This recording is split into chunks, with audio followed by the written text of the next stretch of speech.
আরে কি ব্যাপার, বাবাকে বেঁধে রেখেছে কেন? দেখতে হচ্ছে তো ব্যাপারটা। এই এই খোলো আমাকে। কোথায় গেছিলে এই ভর দুপুর বেলায়? কেন যাও এই দুপুর বেলায় বাড়ি থেকে? না বেরোলে হয় না? আরে আরে অত বেশি রোদ ছিল না বাবা। খোলো।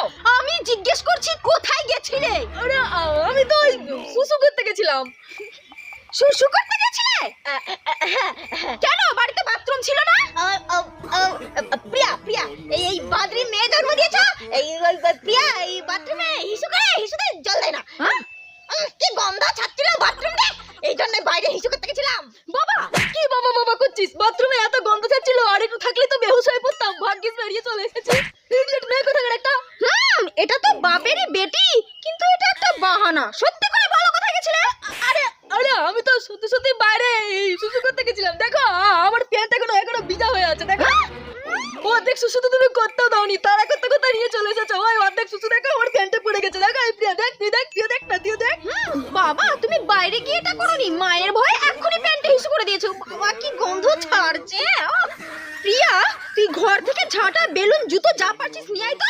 হ্যাঁ হ্যাঁ মা, তার বলতে আমি এক্ষুনি গিয়ে নিয়ে আসছি সবকিছু। এই প্রিয়া বেশি নাটক করিস না। হ্যাঁ বেশি কিন্তু ন্যাকামি করিস না, তুইও কিন্তু আমার টিমে আছিস। হ্যাঁ কি বলছো বাবা, কিসের টিম? আরে তুই তাড়াতাড়ি নিয়ে যা।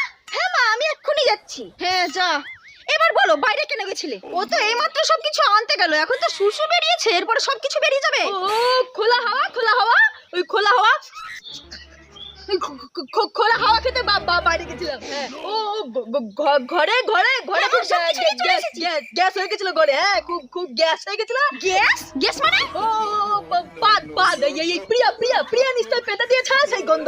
হ্যাঁ প্রিয়া পেতেছে, প্রিয়া। আমি জানি তোর বাবা পাশের বাড়ির খেন্তিকে দেখার জন্য বাইরে গেছিল। ওই খেন্তি আন্টিকে দেখতে বাবা বাইরে গেছিল? তুমি এটা ঠিক করোনি বাবা। ওই খেন্তিকে কেন দেখতে যাবো? ঘরে কি শাকচুন্নির অভাব পড়েছে নাকি? দেখলি আমাকে শাকচুন্নি বললো। আমার বিয়ে হওয়া 40 বছর হয়ে গেল, এই সংসারে এসেছি, এখন আমাকে শাকচুন্নি বলছে। তার মানে তুমি কি বলতে চাইছো? আমাদের বিয়ের 32 বছর পর প্রিয়া জন্ম নিচ্ছে? 32 সাল হয়েছিল আমাদের প্রিয়া। তোমাকে তো বিয়ের পরে বলেছিলাম 2 বছর থামো, তাই তো থামতে পারোনি। আর 32 সাল পরে হয়েছিল তাই বলছি। চুলকানি হচ্ছে আমার, হাতটা খোলো আমার। প্রিয়া ঝাঁটাটা নিয়ে যাও। হ্যাঁ মা। আরে আমি বাইরে বাইরে বিষ আনতে গেছিলাম। বিষ। হ্যাঁ বিষ? আরে হ্যাঁ ওই ছুঁচো মোড়া বিষ। ছুঁচো মোড়া বিষ আনতে গেছিলাম। ঘরে অনেকটা ছুঁচো হয়ে গেছে তো, ওই সেদিনকে আমার আন্ডারওয়্যার মানে চারটি ছুঁচোতে কেটে দিয়েছিল। হ্যাঁ আরে সেদিন কি হয়েছিল জানো? আমি তো আন্ডারওয়্যার পরে ঘুমিয়েছিলাম। সেদিনকে ছুঁচোতে এসে আন্ডারওয়্যার কেটে দিয়েছে। ভাগ্যিস আমার ওটা কেটে দেয়নি। এই চুপ করো, কি ফালতু কথা বলছো মেয়ের সামনে? আরে যাই হোক আমার হাতটা খোলো না। আমি কতক্ষণ এই ভেজা প্যান্ট পরে বসে থাকবো বলো তো? চুলকুনি হচ্ছে আমার। আরে প্রিয়া তুই খুলে দে না মা। এইভাবে হবে না তাই না? প্রিয়া জুতোটা নিয়ে আয় তো মা। হ্যাঁ মা এই নাও। হ্যাঁ দে। এবার বলো কোথায় গেছিলে? আমি যা বলি মিথ্যা বলবো, মিথ্যা বলে সত্য বলবো না। আরে না তুই আমার বলতে ভুলে গেছে। আমি ওই এখন যা বলবো সত্য বলবো, সত্য বলে মিথ্যা বলবো না। আরে এখন কেন কাঁদছো? আমি কি এখন গীতায় হাত রেখে বলবো নাকি? আরে আমি বাইরে হ্যান্ডেল লাগাতে গেছিলাম। দেখলি প্রিয়া ওই খেন্তির সাথে? আরে ও পাশের বাড়ির মন্টুর হ্যান্ডেল यार। আরে ওর হ্যান্ডেল বেকা হয়ে গেছিল। হ্যাঁ আরে ওর চেন আটকে গেছিল। হ্যাঁ আরে বাবা ওই মন্টুর সাইকেলের চেন আটকে গেছিল, আমি সেটা ঠিক করছিলাম। আর ওর সাইকেলের হ্যান্ডেলটাও বাঁকা হয়ে গেছিল, আমি সেটাও তো ঠিক করে দিলাম। আরে আমি এতক্ষণ ধরে সাইকেলের কথা বলছি প্রিয়া মা। প্রিয়া ডিভোর্স পেপার নিয়ে এক্ষুনি নিয়ে ডিভোর্স পেপার। আরে কি এখন ডিভোর্স? ডিভোর্স কি লাগে রেখেছো এখন? এখন কোনো ডিভোর্স কিছু হবে না। পিয়া বলেছে ওর যখন 100K হবে, ওর এখনো চ্যানেলে 100K হয়নি। 100K যখন হবে তখন পিয়া বলেছে পিয়া একটা বিশাল বড় মস্ত বড় পার্টি দেবে। এখন ডিভোর্স কিছু হবে না। এখন আমার মেজাজ কিছু খারাপ করে দিও না পিয়ার মামি বলে দিলাম। প্রিয়া বলেছে ওর 100K হলে ও আমাকে দেশি মদ খাবে। তুমি কিন্তু এইসব প্ল্যান একদম চল ঢেলে দেবে না বলে দিলাম পিয়ার মা। এখন ডিভোর্স কিছু হবে না। দেশি মদ? প্রিয়া এ কি বলছিস তো বাবা? আরে হ্যাঁ ওটাই তো আনতে গেছিলাম বাইরে। হ্যাঁ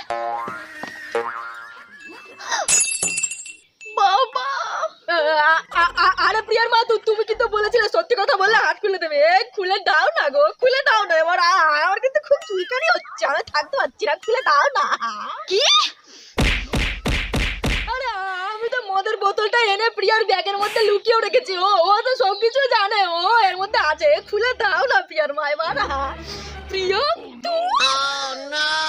মা, আমি কিছু জানি না, বাবা মিথ্যে কথা বলছে।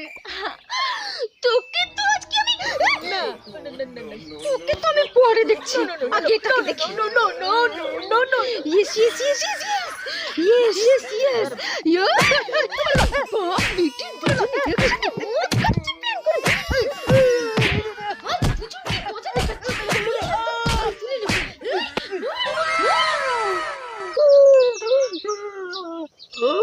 ওরে প্রিয়া রে, আমাকে ক্ষমা করে দিস মা, আমার জন্য তোকে মার খেতে হলো। আমাকে কি এর মধ্যে আনার কোনো দরকার ছিল বাবা?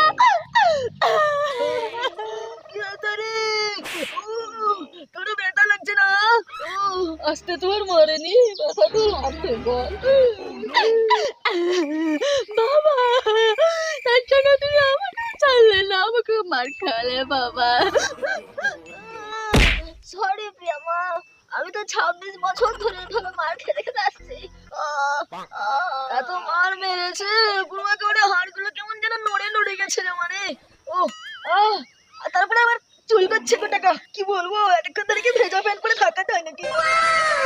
হ্যালো গাইস, আজকে আমি আমার ভিডিওটা এখানে শেষ করছি। আর ভিডিও ভালো লাগলে অবশ্যই ভিডিওতে লাইক কমেন্ট শেয়ার করতে ভুলবে না। আর এইরকম আরো অনেক মজার মজার নতুন নতুন ভিডিও দেখার জন্য আমার চ্যানেলটিকে সাবস্ক্রাইব করে রাখো। তো গাইস, তোমাদের সঙ্গে দেখা হবে আবার পরবর্তী নতুন কোনো মজার ভিডিওতে। ততক্ষণ তোমরা সকলে সুস্থ থেকো, ভালো থেকো, বিন্দাস থেকো। Bye, love you guys.